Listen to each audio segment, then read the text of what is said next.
Good evening and welcome to live meet offered by Chanakya classes. मैं हूं आनंद द्विवेदी और आज आपके लिए मैं लेकर के आया हूं आपके सिविक्स का second chapter the constitutional design. Dear students, आज हम लोग इस चैप्टर का सेकंड लेक्चर पढ़ेंगे।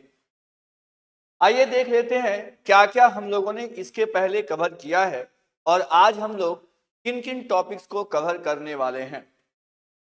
तो पिछले सेशन में हमने इंट्रोडक्शन देखा था, यानी जिसमें हमने जाना था कि कॉन्स्टिट्यूशन का इम्पोर्टेंस क्या है और ये क्यों और कैसे किसी देश में एग्जिस्टेंस में आता है। इसके अंतर्गत हमने democratic constitution in south Africa के बारे में एक बड़ा सा डिस्कशन किया था। इसके अंतर्गत हमने पढ़ा था स्ट्रगल अगेंस्ट अपार्थाइड, जिसमें आपको बताया था कि अपार्थाइड सिस्टम के अगेंस्ट में साउथ अफ्रीका के लोगों ने एक बड़ा मूवमेंट शुरू किया था और उसका परिणाम ये हुआ कि वहाँ के वाइट माइनॉरिटी के जो लोग थे उन्हें अपने पॉलिसी को विड्रॉ करना पड़ा था। तो कैसे साउथ अफ्रीका के लोग एक नए कॉन्स्टिट्यूशन की ओर आगे बढ़ते हैं, ये था टॉपिक जिसको हम लोगों को डिस्कस करना है।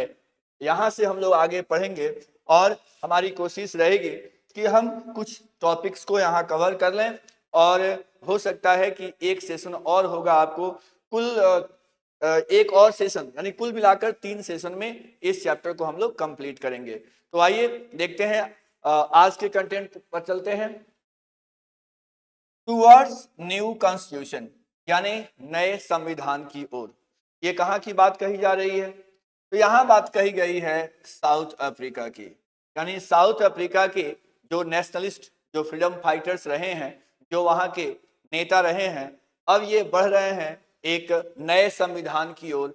ये साउथ अफ्रीका के संविधान के निर्माण की ओर आगे बढ़ रहे हैं। After 2 years of discussion and debate, 2 साल डिस्कशन चलता है, डिबेट होता है, and they came out with one of the finest constitution. तो डियर स्टूडेंट्स, 2 साल के डिस्कशन और डिबेट के बाद आखिरकार साउथ अफ्रीका के लोग इस स्थिति में पहुंच जाते हैं कि अब वो एक कॉन्स्टिट्यूशन बना सकते हैं। और उन्होंने जो कॉन्स्टिट्यूशन बनाया वो पूरी दुनिया के संविधानों में से सबसे अच्छे संविधानों में से एक है, यानी one of the best constitution जो बना साउथ अफ्रीका में, ये कॉन्स्टिट्यूशन था। कैसे उन लोगों ने बनाया, किस तरीके से ये बन पाया, इसको समझते हैं। This constitution gave to its citizens the most extensive right available in any country. इतने एक्सटेंसिव राइट्स दिए गए, साउथ अफ्रीका के लोगों को इतने सारे अधिकार दिए गए कि आप शायद ही किसी दूसरे संविधान में उतने देखने को मिलेंगे। इसलिए कहा गया है एक्सटेंसिव राइट्स जो किसी देश में हो सकता है वह दिया गया था साउथ अफ्रीका के लोगों को। South Africa is a example. The South Africa example is a good way to understand why we need constitution and what do constitution। South Africa का जो संविधान है या साउथ अफ्रीका के लोगों ने जो प्रयास किया था वो एक बेस्ट एग्जाम्पल है इस बात को समझने के लिए कि कॉन्स्टिट्यूशन हमारे लिए क्यों जरूरी होता है, आखिर क्यों हमें कॉन्स्टिट्यूशन की आवश्यकता होती है। इसको समझने के लिए बेस्ट तरीका है साउथ अफ्रीका के सिचुएशन को पढ़ना। तो यहां पर क्या देखने को मिला? The oppressor and the oppressed. Oppressor कौन थे यहाँ पर? ऑपरेसर जो थे ये थे ब्रिटिश, ये ब्रिटिश थे। ब्रिटिश जो थे वो ऑपरेसर थे। और ऑपरेस्ड कौन थे? तो वहां के ब्लैक्स लोग थे, ब्लैक्स और कलर्स जो इंडियन भी शामिल थे इसमें। अब ये व्हाइट और ब्लैक्स दोनों ही मिल करके कॉन्स्टिट्यूशन का निर्माण करते हैं। They were planning to live together as equal. दोनों मिल करके कॉन्स्टिट्यूशन को बनाने का प्लान करते हैं, क्योंकि इनकी इच्छा क्या है? इनकी इच्छा है कि ये अब एक साथ रहेंगे और इक्वलिटी के आधार पर रहेंगे, यानी अब यहाँ कोई भेदभाव नहीं होने वाला है, सभी लोग एक बराबर होंगे और एक ऐसा कॉन्स्टिट्यूशन यहाँ पर बनेगा जो सबको एक बराबर राइट्स देता है। It was not going to be easy. Of course ये काम बहुत ही आसान नहीं था, क्योंकि एक लंबी हिस्ट्री रही है ऑपरेशंस की, एक लंबी हिस्ट्री रही है डिस्क्रिमिनेशन की, सेग्रीगेशन की, पॉलिसी की, अपार्थाइड की, और अचानक से ये बदलाव हो जाए तो ये वाकई बहुत ही मुश्किल है। So it was not to be easy for them to trust each other. They had their fears. यानी यहाँ के लोगों को एक दूसरे पर विश्वास कैसे होगा, भरोसा कैसे होगा, ये भरोसा करना इतना आसान नहीं था। हो सकता है कि एक पक्ष भरोसा करता है, कल होकर के दूसरा पक्ष उस भरोसे को तोड़ देता है, फिर तो सारी मेहनत बेकार हो जाएगी। So after long negotiation, both parties agreed to compromise. अब दोनों ही पार्टी, ब्रिटिश भी और ब्लैक्स भी, दोनों कंप्रोमाइज करने का ख्याल उनके दिमाग में आता है। दोनों कंप्रोमाइज करते हैं और कंप्रोमाइज करके और फिर वो आगे बढ़ने की कोशिश करते हैं। So the whites agreed. White जो है वो किस बात के लिए एग्री होते हैं? व्हाइट मान लेते हैं कि प्रिंसिपल ऑफ मेजॉरिटी का रूल चलेगा। यानी रूल किसका होगा? मेजॉरिटी का रूल होगा, मेजॉरिटी का रूल होगा, and that of one person one vote. और यहां कौन से अधिकार दिए जाएंगे? हर व्यक्ति को एक वोट देने का अधिकार होगा और हर वोट का वैल्यू भी बराबर होगा। They also agreed to accept some basic rights. ये कुछ बेसिक राइट को भी देने को तैयार हो जाते हैं। किसको? To the poor and the workers. गरीबों को, पुअर क्लास के लोगों को, वर्कर्स को ये बेसिक राइट्स देने के लिए तैयार हो जाते हैं। कौन तैयार हो रहे हैं? ये व्हाइट लोग, इन्होंने लंबे समय तक वहां पर रूल किया था। The blacks agreed that majority rule would not be absolute. Black लोग क्या कहते हैं? ब्लैक्स कहते हैं कि जो मेजॉरिटी का रूल होगा ना वो एब्सोल्यूट नहीं होगा, यानी हमेशा किसी एक ही वर्ग का रूल वहां पर नहीं होने वाला है। यहाँ जो मेजॉरिटी होगी वो मेजॉरिटी ऑफ ओपिनियन होगी, न कि स्किन कलर। क्योंकि वहां पर ब्लैक लोगों की संख्या अधिक थी, तो ऐसा नहीं है कि अब हमेशा ब्लैक्स यहाँ रूल करेंगे। यहाँ मेजॉरिटी का मतलब होता है, मेजॉरिटी मतलब मेजॉरिटी ऑफ ओपिनियन, यानी एक समान विचार रखने वाले लोग मेजॉरिटी फॉर्म करेंगे। They agreed that the majority would not take away the property of white minority. अब इनके मन में एक बात चल रही थी, इसके मन में व्हाइट लोगों के, कि कहीं ऐसा नहीं हो कि ब्लैक लोग हमारी प्रॉपर्टी को छीन लें, हमारी प्रॉपर्टी ले लें। तो यहाँ पर ब्लैक लोगों ने दरियादिली दिखाई। ब्लैक लोगों ने ये आश्वासन दिया, ये वादा किया कि हम आपकी प्रॉपर्टी को नहीं लेंगे, जो आपने कमाया है, जो रखा है, वो सब आपका ही रहेगा। इस बात के लिए ब्लैक लोगों ने अपना एग्रीमेंट दिखाया। यानी इस तरह से दोनों पक्ष जो है ना वो कुछ न कुछ सैक्रिफाइस करने के लिए तैयार है और मिल करके साउथ अफ्रीका को आगे लेकर जाने के लिए तैयार है। यानी दोनों पक्ष अब यहां आपस में मिल जाता है। लेकिन एक प्रॉब्लम यहां पर है, इनके बीच एग्रीमेंट तो हो जाती है, ये एक दूसरे की भावनाओं का कदर भी करने लगते हैं, लेकिन क्या गारंटी है कि यह जो एग्रीमेंट है जो आगे भी चलता ही रहेगा? यानी जरूरी है कि कुछ ऐसा किया जाए जिससे ये सुनिश्चित हो सके कि यह प्रक्रिया आगे भी चलती रहेगी। The only way to build and maintain trust in such a situation is to write down rules of game that everyone would abide by. देखिए, आप सभी गेम खेलते हैं। देखिए यहां पर आपको फुटबॉल खेल चल रहा है, तो इस फुटबॉल में जनरली बॉल को पैर से मारा जाता है, लेकिन सोचिए अगर कोई बॉल को हाथ से उठा करके फेंकने लगे तो फिर क्या होगा? फिर तो ये खेल गलत हो जाएगा ना। लेकिन ये डिसाइड कैसे होगा कि हाथ से बॉल टच किया गया है तो गलत हो गया? ये डिसाइड इस गेम के रूल बुक से देखकर होगा। यानी इस गेम के जो नियम होंगे उस किताब को पढ़ करके और तब बताया जाएगा कि हाँ, नियम ये कह रहा है इसीलिए आपने इसे नहीं माना है, इसलिए आप गलत हो। ठीक ऐसी ही बात लागू होती है हमारे देश के कॉन्स्टिट्यूशन को लेकर के, क्योंकि जब तक ये लिखित में नहीं होगा तब तक ये डिसाइड कर पाना मुश्किल है कि क्या सही है और क्या गलत है, अदरवाइज फिर वो डिस्प्यूट का कारण बनेगा। इसीलिए कोई भी गेम खेलने से पहले हमें उस गेम के रूल्स रेगुलेशन को क्लियर कर देना चाहिए और इसे लिखित रूप में रख लेना चाहिए ताकि आगे कोई डिस्प्यूट न हो। तो राइट डाउन ऑफ लॉज यानी कानून का लिखा जाना अब ये महत्वपूर्ण होता है और इसी ओर अब साउथ अफ्रीका के लोग आगे बढ़ते हैं। जिस रूल बुक को लिखा जाता है वही रूल बुक तो कॉन्स्टिट्यूशन है, जिसमें किसी देश के सारे लॉज मेंशन्ड होते हैं, जिसको वहां की जनता भी फॉलो करती है, वहां के रूलर्स भी फॉलो करते हैं। Let us see the constitution of a country is a set of written rules. Constitution क्या होता है? तो रिटन रूल्स का एक सेट होता है जिसको सभी एक्सेप्ट करते हैं, that are accepted by people living in the country. उस देश में जो लोग रहते हैं चाहे वो किसी एरिया के क्यों ना हो, उन पर वे सारे नियम और कानून, सारे रूल रेगुलेशन इक्वली बेसिस पे लागू होता है। तो constitution is the supreme law. किसी भी देश में जो कॉन्स्टिट्यूशन होता है ये सुप्रीम लॉ होता है। सुप्रीम का मतलब होता है सर्वोपरि, सबसे ऊपर, यानी कोई लीडर या कोई प्रशासनिक अधिकारी संविधान से ऊपर नहीं हो सकता, कॉन्स्टिट्यूशन से ऊपर नहीं हो सकता। सभी के लिए कॉन्स्टिट्यूशन में रूल होता है, सभी उसके अधीन होते हैं। कॉन्स्टिट्यूशन डिटरमिन्स, कॉन्स्टिट्यूशन ही डिसाइड करता है। क्या डिसाइड करता है?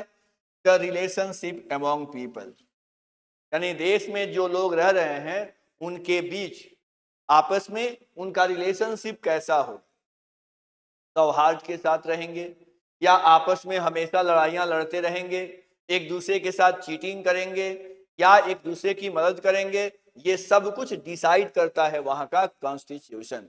अगर नियम अच्छे हैं, अगर कॉन्स्टिट्यूशन अच्छा है तो निसंदेह लोगों के बीच के जो रिलेशंस होते हैं वो बहुत ही अच्छे होते हैं। जब कॉन्स्टिट्यूशन आता है, जब डेमोक्रेसी आती है तो लोग सब्जेक्ट से सिटीजन्स बन जाते हैं। जब रूलर आपको राजा होता है तो जनरली वहां रहने वाले लोगों को सब्जेक्ट कहा जाता है, लेकिन अगर देश में डेमोक्रेसी होती है तो लोगों को क्या बोलते हैं? लोगों को सिटीजन कहा जाता है। And the relationship between the people and government, constitution लोगों की और सरकार के बीच के रिलेशनशिप को भी डिफाइन करती है। जैसे आप बताइए, हम सभी वोट करते हैं और वोट के द्वारा अपनी सरकार का चुनाव करते हैं, यानी हम सरकार के निर्माता हो गए। ये कौन डिसाइड करता है? ये हमारा कॉन्स्टिट्यूशन डिसाइड करता है।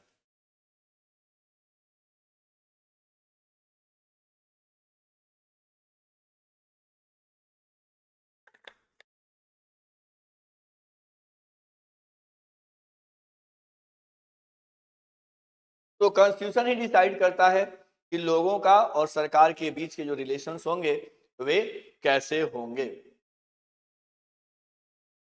Why do we need constitution? Constitution does many things to us. संविधान की आवश्यकता क्यों है? क्योंकि कॉन्स्टिट्यूशन हमारे लिए बहुत सारे कार्य करता है। क्या करता है? Let us see, it generates a degree of trust, यानी ये लोगों के बीच ट्रस्ट क्रिएट करता है, कोऑर्डिनेशन क्रिएट करता है, and it is necessary for different kind of people living together. किसी भी क्षेत्र में रहने वाले विभिन्न प्रकार के लोगों के बीच ट्रस्ट की भावना का होना, कोऑर्डिनेशन का होना बहुत जरूरी है। और ये कौन जनरेट करता है?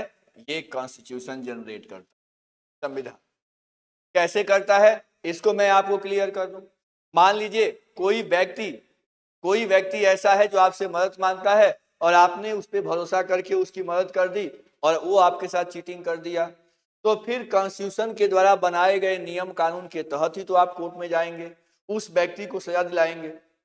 इस कंडीशन में वह व्यक्ति सजा से डरेगा और वो नहीं चाहेगा कि वो रूल को ब्रेक करे, इसलिए वह व्यक्ति आपके साथ चीटिंग करने की कोशिश नहीं करेगा। तो ये कॉन्स्टिट्यूशन डिसाइड करता है कि लोगों के बीच में जो रिलेशन होंगे वो कितने अच्छे होंगे या कितने बुरे होंगे।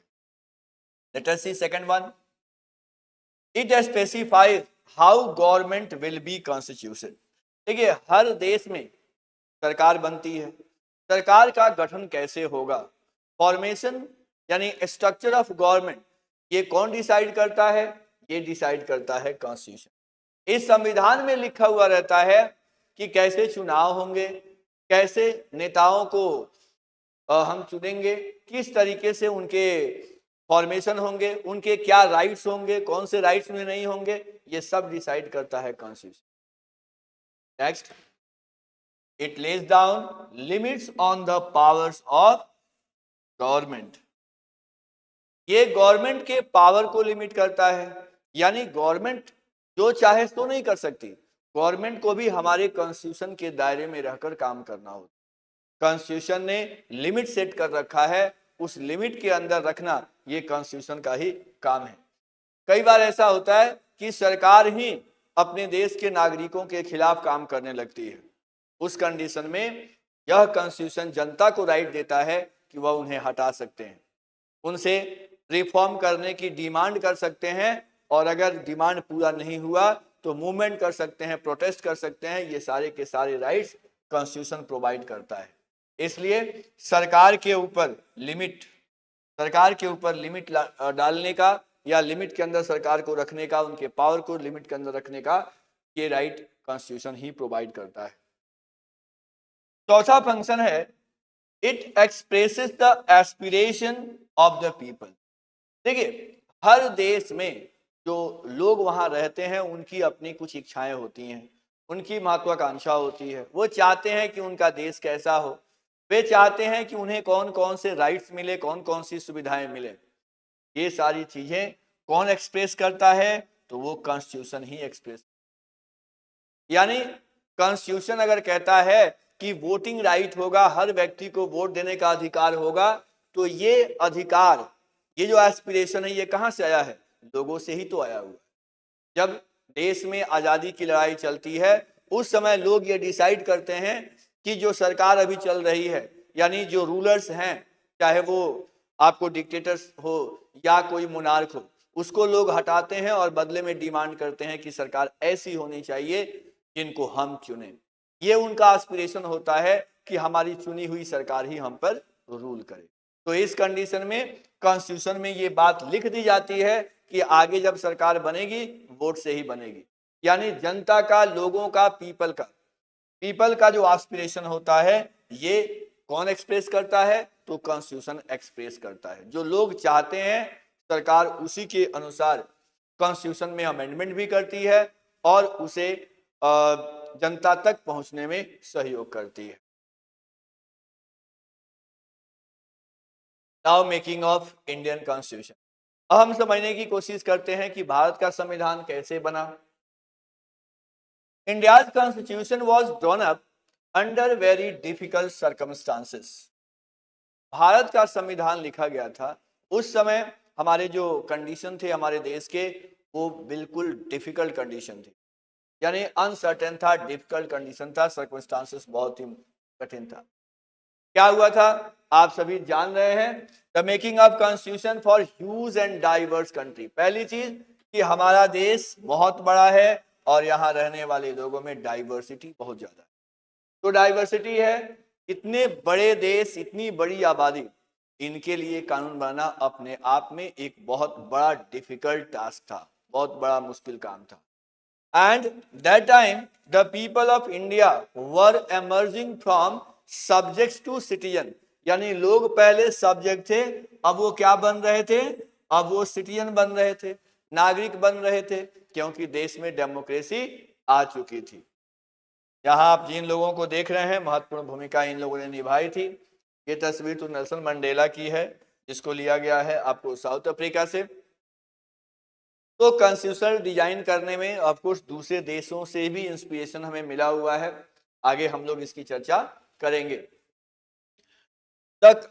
country was born through partition. Of course, आप सभी पहले भी पढ़ चुके हैं इस चीज को कि 1947 में हमारे देश का पार्टीशन हो जाता है, मतलब बंटवारा हो जाता है। बंटवारा कब होता है? 1947 में। और हमारा देश कितने हिस्से में बंट जाता है? कहने के लिए 2 हिस्से में बढ़ता है, लेकिन जियोग्राफिकली वो 3 हिस्से में बढ़ जाता है। तो पॉलिटिकली आपको पाकिस्तान और इंडिया इन 2 का बंटवारा हो जाता है, लेकिन अगर हम जियोग्राफिकली बात करें तो पाकिस्तान 2 बनता है। यहाँ जो आप ग्रीन पार्ट से ये देख रहे हैं, यह जो एरिया है ये है वेस्ट पाकिस्तान, और यहाँ पर जो एरिया आप देख रहे हैं ये है ईस्ट पाकिस्तान। तो वेस्ट पाकिस्तान और ईस्ट पाकिस्तान ये 2 जियोग्राफिकल एरिया होता है जो पाकिस्तान के कब्जे में जाता है। बाकी जो बीच का हिस्सा देख रहे हैं ये सभी इंडिया का हिस्सा बनता है। तो यह जो बंटवारा हुआ है, यह बंटवारा रिलीजन के आधार पर होता है। इसके आधार पर होता है तो रिलीजन के आधार पर होता है। अब एक तरफ जहां कॉन्स्टिट्यूशन ड्राफ्टिंग का काम चल रहा था, उसी वक्त बंटवारा की प्रक्रिया शुरू हो गई, सिविल वॉर हो जाता है, लोग एक दूसरे के खून के प्यासे हो जाते हैं। और इस कंडीशन में लोगों को एक तरह से नियंत्रित करना और साथ ही साथ एक ऐसा कॉन्स्टिट्यूशन बनाना जिससे कि लोग आपस में न लड़ें, सौहार्द के साथ रहें, आप सोच सकते हैं कितना मुश्किल काम ये हुआ था। Now there was another problem. The British had left the rulers of the princely estates to decide whether they want to merge with India or with Pakistan or remain independent. अब एक और समस्या जो कि बहुत बड़ी समस्या थी, जब देश आजाद हुआ उस समय अंग्रेजों ने एक नया शर्त दे दिया, एक नया शर्त रख दिया। उस समय बहुत सारे ऐसे एरियाज थे जो अंग्रेजों के अधीन नहीं थे। इस मैप में आपको 2 कलर दिख रहा है, एक व्हाइट कलर का एरिया आपको दिख रहा है और दूसरा येलो कलर का आपको दिख रहा है। जो व्हाइट एरिया जितना भी दिख रहा है ना, ये सब प्रिंसली स्टेट्स है।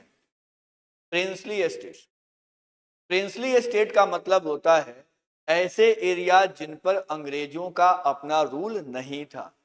ये यहाँ पर मोनार्क से अपना रूल कर रहे थे, वो स्वतंत्र रूलर्स यहाँ पे हुआ करते थे। तो जब अंग्रेजों ने देश को छोड़ा तो उन्होंने ऑफर दे दिया प्रिंसली स्टेट्स को कि आपको अगर इच्छा हो तो आप इंडिया के साथ मर्ज कर जाओ, या आप पाकिस्तान के साथ मर्ज कर जाओ, या फिर आपको अगर इच्छा है इंडिपेंडेंट रहना तो आप इंडिपेंडेंट भी रह सकते हो। ये 3 कंडीशन। इनमें से अधिकांश क्षेत्र ऐसे थे जो न भारत में मिलने को तैयार थे, न पाकिस्तान में मिलने को तैयार थे, और मिल भी नहीं कर सकते थे। अब आप ही सोचो, इंडिया के बीचों बीच का कोई एरिया दूसरे देश में कैसे मर्ज कर सकता है? ये बहुत मुश्किल वाली बात थी। लेकिन फिर भी ये लोग अड़ियल हो गए थे कि नहीं, हमको मर्ज नहीं करना है। तो ये एक अलग समस्या थी।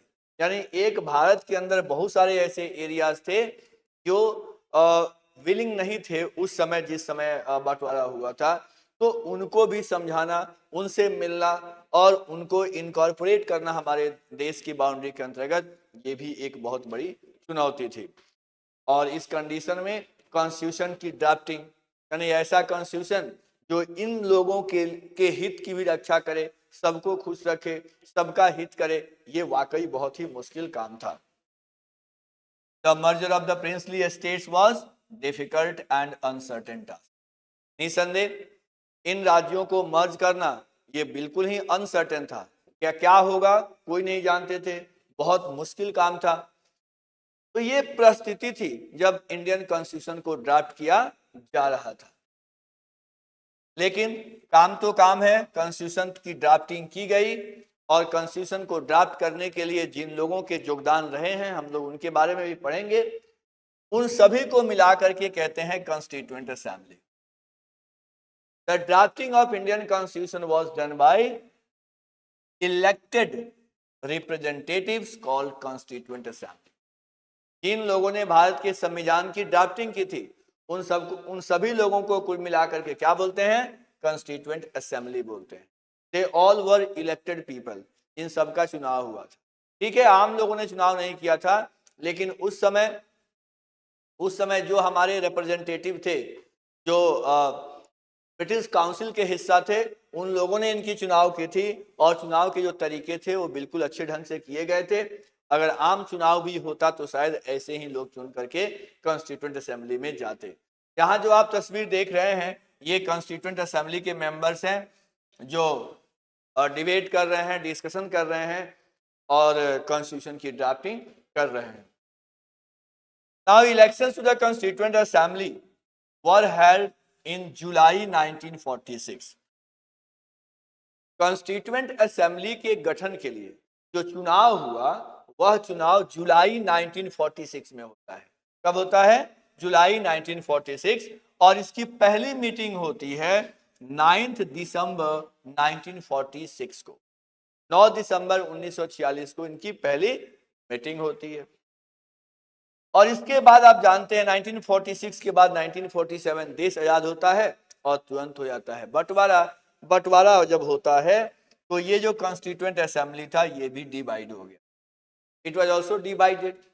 तो इंडिया और पाकिस्तान का जो बंटवारा हुआ तो साथ साथ हमारी जो कॉन्स्टिट्यूएंट असेंबली थी वो भी डिवाइड हो गई। अब और आपको कॉन्स्टिट्यूशन ड्राफ्टिंग का काम और मुश्किल हो गया कि बहुत सारे लोग पाकिस्तान में चले गए। तो ये सारी समस्याएं यहाँ पर रही हैं। कितने लोग थे कॉन्स्टिट्यूएंट असेंबली में? भारत का जो कॉन्स्टिट्यूशन ड्राफ्ट किया गया था उसके ड्राफ्टिंग कमेटी, उसके कॉन्स्टिट्यूएंट असेंबली में कुल मिलाकर 299 मेंबर्स थे। कितने मेंबर्स थे? 299, one less than 300। The assembly adopted constitution on 26 नवंबर 1946। संविधान को लोगों ने लिखा, लगभग 3 साल का वक्त लगा। आपको 2 साल 11 महीने 18 दिन, 2 years 11 months 18 days का टाइम लगता है। और फिर 26 नवंबर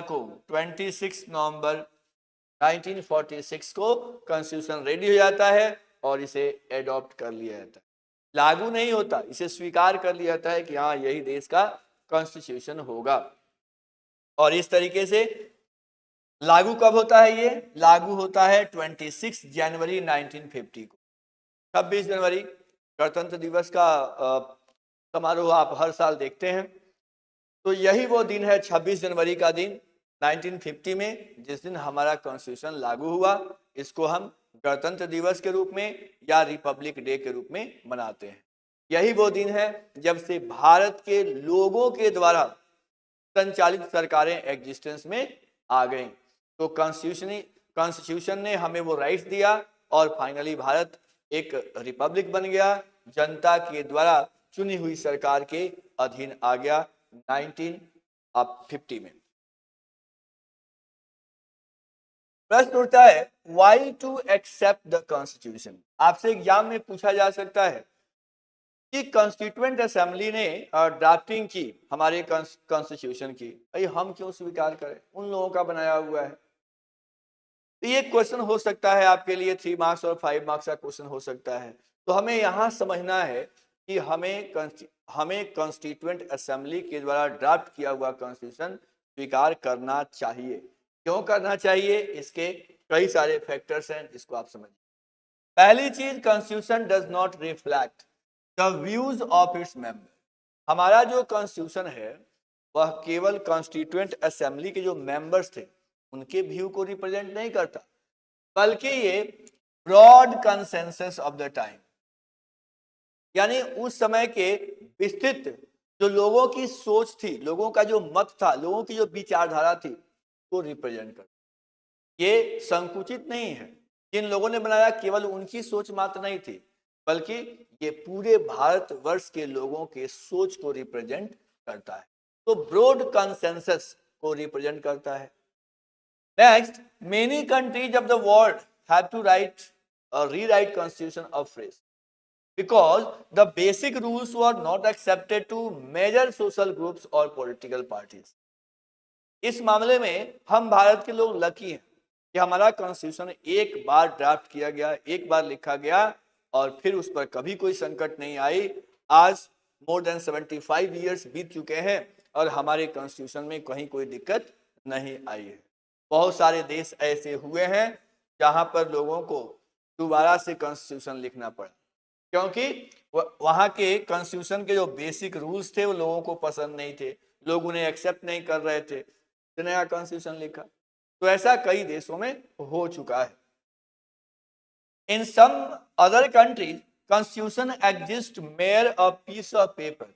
कुछ जगह तो ऐसे हैं, कुछ देश ऐसे हैं जहां पर कॉन्स्टिट्यूशन को तो लोग मानते ही नहीं है, बस वो एक पेपर का टुकड़ा मात्र उसे माना जाता है, उसका रियलिटी में कोई वेटेज ही नहीं होता। No one actually follows it, लोग उसे फॉलो ही नहीं करते। The experience of our constitution is completely different. हमारे देश के कॉन्स्टिट्यूशन के संबंध में हम कहें तो ये जो एक्सपीरियंस है वो बिल्कुल डिफरेंट।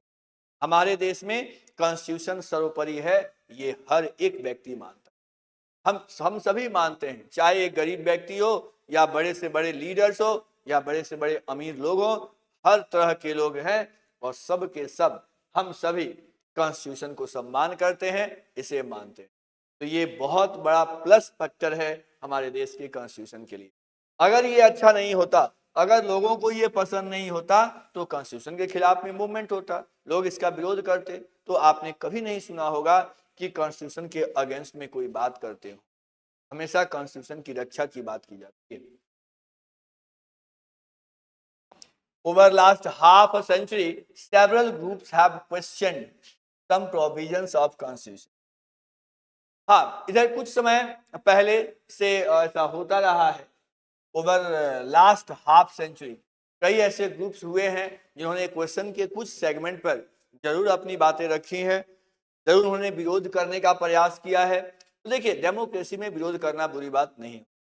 अगर हमें लगता है कि कोई कानून बहुत पुराना हो चुका है या उसमें बदलाव की जरूरत है तो निसंदेह हमें उसमें आवाज उठानी भी चाहिए। तो ऐसा यहाँ हुआ है, लेकिन कभी कोई लार्ज सोशल ग्रुप्स, यानी ऐसा नहीं है कि मोर देन 50% लोगों ने इसके खिलाफ आवाज उठानी शुरू कर दी, तो ऐसा कभी नहीं हुआ। ना ही कोई बड़ी पॉलिटिकल पार्टी ने इसके खिलाफ लोग आ पाए हैं, कोई बड़ी पार्टी आ पाई है जो संविधान के खिलाफत करती हो, तो ऐसा कुछ हुआ नहीं है। और ये बहुत बड़ा प्लस पॉइंट है जो बताता है कि भारत के कॉन्स्टिट्यूशन की जो लेजिटिमेसी है वो द बेस्ट है। ये सबसे अच्छा कॉन्स्टिट्यूशन है क्योंकि इस पर सबका ट्रस्ट है। इस कॉन्स्टिट्यूशन ने ट्रस्ट जो जनरेट कर रखा है, ये ट्रस्ट ही इस बात का प्रमाण है कि हमारा जो संविधान है वो बहुत ही अच्छा है। This is an unusual achievement. Of course ये जो अचीवमेंट है इंडियन कॉन्स्टिट्यूशन के लिए, ये प्रायः हर देश में देखने को नहीं मिलता है। The second reason for accepting constitution is that Constituent Assembly represented people of India. Constituent Assembly यानी वे लोग जिन्होंने कॉन्स्टिट्यूशन को ड्राफ्ट किया था, पहली चीज उन लोगों ने पूरे भारत के नागरिकों को रिप्रेजेंट किया, उन लोगों ने पूरे भारत के लोगों को, पीपल ऑफ इंडिया को रिप्रेजेंट किया। आगे हम लोग देखेंगे कहां कहां से लोग इसमें शामिल थे, इन सबको हम लोग समझने की कोशिश करेंगे। It was elected mainly by the members of existing provincial legislature. अंग्रेजों के समय में भी चुनाव हुआ करते थे, हालांकि उस समय हमारा देश डेमोक्रेटिक नहीं था। हालांकि अंग्रेज तो दावा करते थे कि हम सारे काम डेमोक्रेटिक तरीके से करते हैं, तो उस समय भी प्रोविंशियल लेजिस्लेचर हुआ करता था। जनता यहाँ पर वोट किया करती थी, उस वोट के द्वारा लोगों के चुनाव हुआ करते थे। तो जिन लोगों को जनता ने चुन रखा था, यानी जो रिप्रेजेंटेटिव थे प्रोविंशियल लेजिस्लेचर के, उन लोगों ने चुनाव किया था कॉन्स्टिट्यूएंट असेंबली के मेंबर। और चुनाव भी कुछ इस तरीके से हुआ था, इतने फेयर तरीके से हुआ था कि अगर रियल में सारे लोग अगर वोट करते तो भी ऐसा ही कॉन्स्टिट्यूएंट असेंबली क्रिएट होता। This ensured a fair geographical share of members from all regions of the country. अगर आप देखेंगे कॉन्स्टिट्यूएंट असेंबली के मेंबर्स को ना, तो ये मेंबर्स किसी एक एरिया के नहीं है, पूरे भारत के अलग अलग इलाके से लोगों को लाया गया, अलग अलग एरिया से लोगों को सिलेक्ट किया गया था। यानी भारत के हर एक क्षेत्र का, हर एक एरिया का भागीदारी हमारे कॉन्स्टिट्यूशन में सुनिश्चित हो, इसका पूरा पूरा ख्याल रखा गया था। The assembly had many members who did not agree with Congress. यहां तक कि कॉन्स्टिट्यूएंट असेंबली में ऐसे भी लोग हुआ करते थे जो कांग्रेस के साथ एग्री नहीं थे, कांग्रेस के अगेंस्ट बात किया करते थे, वैसे लोगों को भी इसमें रखा गया था ताकि कोई ये ना कहे कि कांग्रेस पार्टी ने अपना कॉन्स्टिट्यूशन बना दिया, भाई हम क्यों एक्सेप्ट करें। इसलिए वे लोग भी इसमें शामिल थे जो कांग्रेस से एग्री नहीं करते थे। In social terms to assembly represented members from different language. ये भी ख्याल रखा गया कि समाज के अलग अलग सेगमेंट्स के लोगों को इसमें शामिल किया, जैसे अलग अलग भाषाई लोगों को शामिल किया गया, अलग अलग कास्ट ग्रुप के लोगों को, अलग अलग सोशल क्लासेस, समाज में जो वर्ग हैं उन्हें शामिल किया गया, रिलीजन्स, धर्म के आधार पर भी जितने अलग अलग ग्रुप्स हमारे देश में हैं हर ग्रुप को रिप्रेजेंट करने का मौका इसमें दिया गया, और अलग अलग ऑक्यूपेशन से, यानी अलग अलग प्रकार के बिजनेस करने वाले, काम करने वाले लोगों को भी इसमें रिप्रेजेंटेशन दिया। ये कोशिश की गई कि भारत की कंप्लीट डाइवर्सिटी को रिप्रेजेंट करने वाला कॉन्स्टिट्यूएंट असेंबली होना चाहिए। एंड द सेम हैपेंड, ऐसा ही हुआ क्योंकि all the members of constituent assembly were representing different geographical areas, different sections of societies that may be based on religion, caste, creed or whatever basis may be, यानी हर प्रकार के लोग इस constituent assembly में शामिल थे। तो अगर चुनाव आम आदमी करता ना, पूरे सारे के सारे लोग चुनाव करते, तब भी ऐसा ही कॉन्स्टिट्यूएंट असेंबली बन करके आती जिन्होंने हमारे देश के कॉन्स्टिट्यूशन को ड्राफ्ट किया। यहाँ पर आप देख रहे हैं ड्राफ्टिंग का वर्क चल रहा है। धन्य है ये लोग जिन्होंने इतना बड़ा सेक्रीफाइस किया, अपना समय दिया, बहुत सारे लोगों ने अपना बलिदान दिया हमारे देश के लिए, तब जाकर के हम लोग इस आज़ाद भारत में और इतने शानदार कॉन्स्टिट्यूशन के साथ खुशहाली से हम लोग यहाँ जी रह रहे हैं। The Constituent Assembly worked in a systematic, open and consensual manner. अब बात करते हैं कि कॉन्स्टिट्यूएंट असेंबली ने काम कैसे किया, किस तरीके से काम किया। कॉन्स्टिट्यूएंट असेंबली ने पहली चीज सिस्टमैटिक तरीके से किया गया, हर काम का एक नियम बना दिया गया कैसे ये करना है। ओपन में हुआ, ऐसा नहीं किसी कमरे में जाकर के और ड्राफ्टिंग कर दी हो गया, नहीं, इट वाज ओपनली डिस्कस्ड, जो भी लिखा गया सबके सामने लिखा गया, और कंसेंसुअल मैनर से सबके हित का ख्याल रखा गया, सबके विचारों का ख्याल रखा गया, सबके सम्मान का ख्याल रखा गया, आपसी सहमति के द्वारा इसे बनाई सहमति। फर्स्ट सम बेसिक प्रिंसिपल्स वर डिसाइडेड, सबसे पहले कुछ बेसिक प्रिंसिपल्स को डिसाइड किया गया। बेसिक प्रिंसिपल यानी वो मूल अधिकार, वो मूल कानून जो होना चाहिए, पहले उसकी ड्राफ्टिंग की गई। ऑफ कोर्स उस पर सभी लोग एग्री थे, वैसे ही किया गया। उसके बाद एक ड्राफ्टिंग कमिटी के द्वारा कॉन्स्टिट्यूशन के बाकी जो आर्टिकल्स हैं उनकी ड्राफ्टिंग की। जो ड्राफ्टिंग कमिटी थी उनके हेड थे भीमराव अंबेडकर, BR अंबेडकर, ये हेड थे कॉन्स्टिट्यूएंट असेंबली के ड्राफ्टिंग कमिटी का ना। इसलिए कहा जाता है कि भीमराव अंबेडकर का बनाया हुआ संविधान है। तो इस तरह से इसकी ड्राफ्टिंग होती है। अब इसकी प्रक्रिया कैसे है? Several rounds of thorough discussion टूक प्लेस, थॉरो डिस्कशन हुआ, हर एक व्यक्ति से डिस्कशन किया गया, सबको बोलने का अधिकार दिया गया। टूक place on the draft constitution clause by clause, एक एक नियम पर, एक एक क्लॉज पर, एक एक रूल पर डिस्कशन ओपनली हुआ, सबने अपनी अपनी राय रखी और उन विचारों को थाउजेंड्स ऑफ अमेंडमेंट किए गए, उन विचारों को सुना गया, समझा गया और हजारों की संख्या में अमेंडमेंट किए गए। जो शुरू में ड्राफ्टिंग की गई उसमें हजारों अमेंडमेंट किए गए।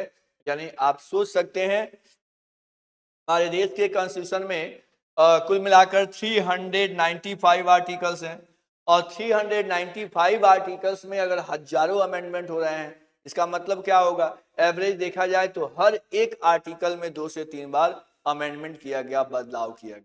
ताकि सभी लोगों की सहमति उसमें ली जा सके, सभी लोगों को संतुष्ट किया जा सके। Now the members deliberated for 114 days. कितने दिनों तक लोगों ने इसमें काम किया?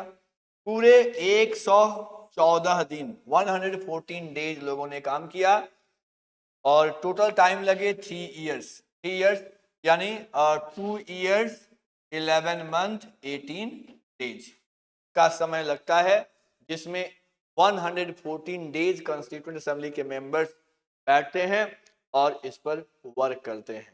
तो every document presented and every word spoken in the Constituent Assembly had been recorded and preserved.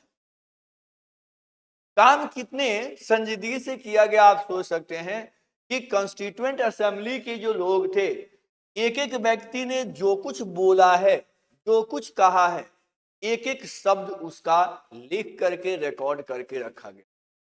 यानी कैसे कॉन्स्टिट्यूएंट असेंबली बना आज भी कोई उसे पढ़ सकता है, उसको रिकॉर्ड करके रखा गया है, प्रिजर्व करके रखा गया है। और यह जो सभी रिकॉर्डेड और प्रिजर्व मटेरियल्स हैं, इसको कहते हैं कॉन्स्टिट्यूएंट असेंबली डिबेट्स। क्या बोलते हैं? कॉन्स्टिट्यूएंट असेंबली डिबेट्स इसको बोलते हैं। तो इस तरीके से भारत के संविधान को गढ़ा गया। भारत के संविधान को बनाने के लिए लोगों ने इस बेहतरीन तरीके से काम किया ताकि कोई इस पर अंगुली न उठा सके। आगे है philosophy of Indian constitution. Dear students, इस टॉपिक को हम लोग नेक्स्ट सेशन में करेंगे, क्योंकि क्लास बहुत लंबा हो रहा है। तो हो सकता है कि आपको ये बोरिंग लगने लगे, तो आपको जो कुछ भी हमने समझाया है उसको आप ठीक ढंग से समझ गए होंगे, मुझे उम्मीद है। और अगर कहीं कोई डाउट है तो आप हमारे चैट सेक्शन में जा करके, लाइवस्मिथ ऐप पर चैट सेक्शन में जा करके आप क्वेश्चन डाल सकते हैं और आपके समस्याओं का सॉल्यूशन दिया जाएगा। तो आज का क्लास बस इतना ही, फिर मिलते हैं नए लेक्चर के साथ। तब तक के लिए थैंक यू वेरी मच।